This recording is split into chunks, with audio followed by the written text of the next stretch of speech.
Hello and welcome to the Cameron and Tia Show. Today I'm coming at you with a solo episode and it is so highly requested. We get this all the time in our Facebook community, on TikTok, in our Insta DMs. It's what would you do if you were starting a business in 2020? So today I'm sharing the 12 things we would do to start our photography business in 2020. Let's do this.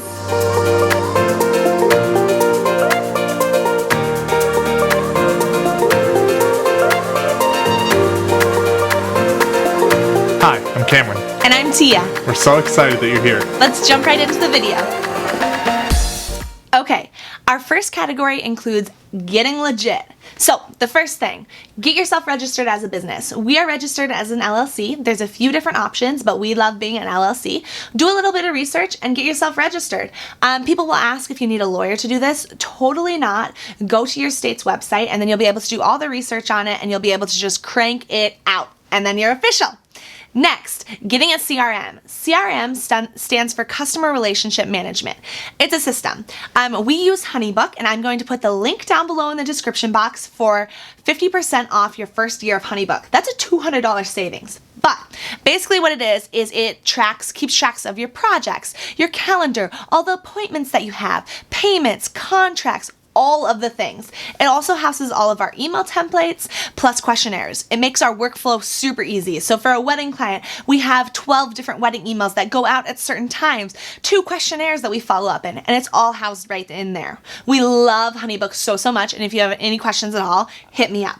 The last thing is getting a gallery delivery system.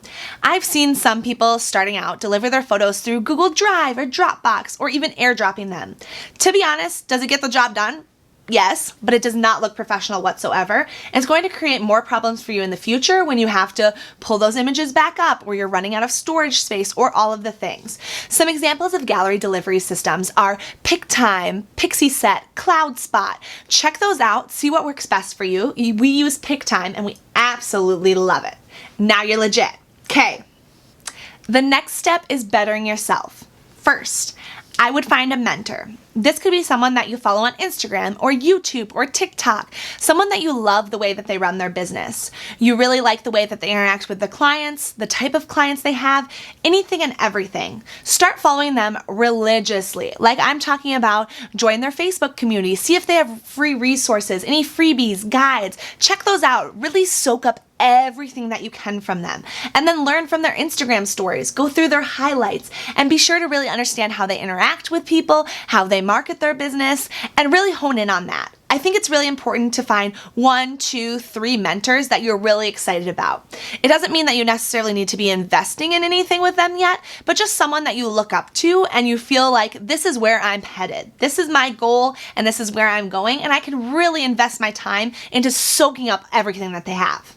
The second step is up-leveling that a bit, and that's investing in paid education. The reason I say paid is because when you pay for something, you're going to work so much harder at it. That's just the reality of it. You can get all the free guys in the world, but if you buy a course, you're going to know, hey, I invested in this. Now I need to make some stuff happen.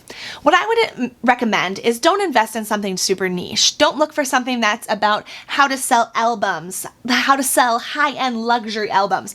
I'm saying find something that you think is a sore spot for you.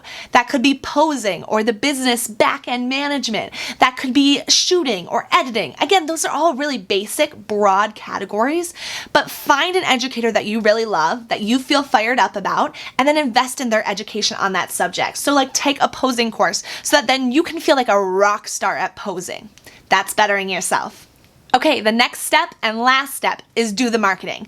But this is by far the biggest step because again, it's a new business, you've got to get it out into the world. The first thing I would advise is say yes to almost everything and anything. You may have a vision for the future of some specific niche type of photographer that you're going to be.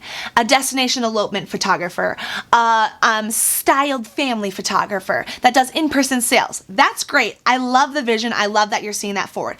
But it doesn't mean that you shouldn't try things right now. I think it's really important when starting your photography business to shoot anything and everything. You might think you don't like something and then you do it and you're like, hey, wait, this is awesome. This has a great return on my time investment. I love this. So it's really important to try things. You can't really say that you don't like something unless you've really given it a good try. This also might help you discover some things that you didn't know that you were going to like, but hey, you gave event photography a try and you're like, this is my jam. I love this. I love photographing a corporate event. So really try to say yes to anything. I also don't recommend niching down on your ideal client quite yet. What I mean by that is, we're going to talk about ideal clients in a second, but don't say no to things because you feel like it's not the aesthetic or the look or the type of personality. Try it. Again, we're just trying things right now and we're figuring out if we're for sure solid on that. If we're for sure solid on that's not my jam. Okay, that's the first step. Second step, identify your ideal client. So an ideal client, or an ICA, which stands for Ideal Customer Avatar, is someone or a group of someones that if you photograph that every single day, day in, day out, you would just have your heart on fire, absolutely love it. So you figure this out by the type of client, their aesthetic, their look, their personality, their preferences.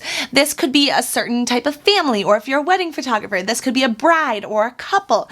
And you're really figuring out what to gear all of your marketing towards. So not only do you identify your ideal client, and this could be very specific, you're going through things about where do they shop for clothing, where do they get their groceries at, what type of activities do they like to do, what type of hobbies, what brewery do they go to. You want to know everything about them so that in the future, when you get awesome at branding and copy on your website, you are speaking directly to that individual. You are speaking straight into their heart. They see that, they feel that, and they're like, oh, that's me. I have to hire this person. So identify your ideal client. Next, set up opportunities to shoot for free to attract your ideal client. Some people will tell you do not shoot for free. I disagree. Obviously, there's a threshold. You have to figure out what makes sense for you and your lifestyle and everything like that.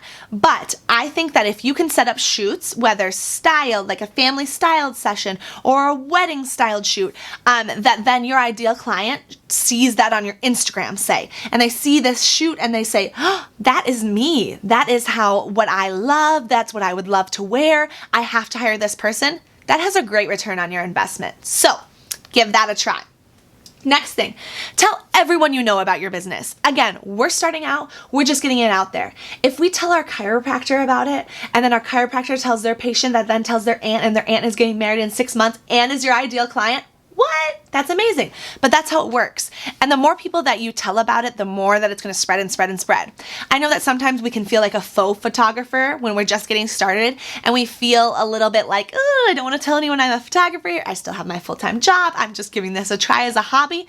But if you're not confident enough to say it, then that chiropractor isn't going to say to their client, and that client isn't going to say to the aunt. So why not? Be bold, give it a shot. The next thing is network, network, network. Get to know those in your local wedding industry community and go meet them. Go ask for an appointment with them and then text them 10 minutes before and ask for their Starbucks order and bring their Starbucks order to the meeting. Or keep an eye on Facebook groups, and a lot of like local caterers or event planning companies or venues, they'll have a tasting where local professionals can come and you can just meet. Is it nerve-wracking? Is it scary? Heck yes, but the more that you get to know those people, the more that you can build connections and the more that they could potentially refer weddings and clients to you. As well, the more that you just make friends in your community and feel excited about being in this community. Next, get a basic website template. I am not telling you to go hire someone to design it for you, do all the professional branding, have all the bells and whistles, and have this absolutely gorgeous website. Is that the goal eventually? Heck yes. I am saying right now, though, you need to just have a website that is clean and that is basic and that has everything that a client needs to get in contact with you and book a shoot. I think sometimes we get this fear of it has to be perfect, it has to be amazing. I see this beautiful branded website of so-and-so and mine needs to be like that. And so we don't create a website for a while. And we're missing out on all those leads that could have been coming straight to you through a website that was streamlined and got the inquiries in your inbox. Create it. Done is better than perfect. Get it out in the world. And then the last one is create a great Instagram profile. We want this to be like a portfolio. It doesn't necessarily need to be where all of your inquiries are coming from. That's a whole different subject, but it needs to be a place where a client, that aunt of the patient of our chiropractor, she goes to your website, she loves what she's seeing. She wants to see more. She clicks over to your Instagram profile and it's substantial, it's cohesive, it's beautiful, and that just becomes a verification to her of, yes, I definitely have to reach out to these people. So again, it's not something that you need to dump all of your marketing marbles into and put all of your time and effort into it, but it just does need to exist as a great portfolio. So yeah, that is what I've got for you today. We are getting legit, we are bettering ourselves, and then we are doing the marketing. And that is how I would get my business started, launched, ready to rumble, the 12 things for 2020.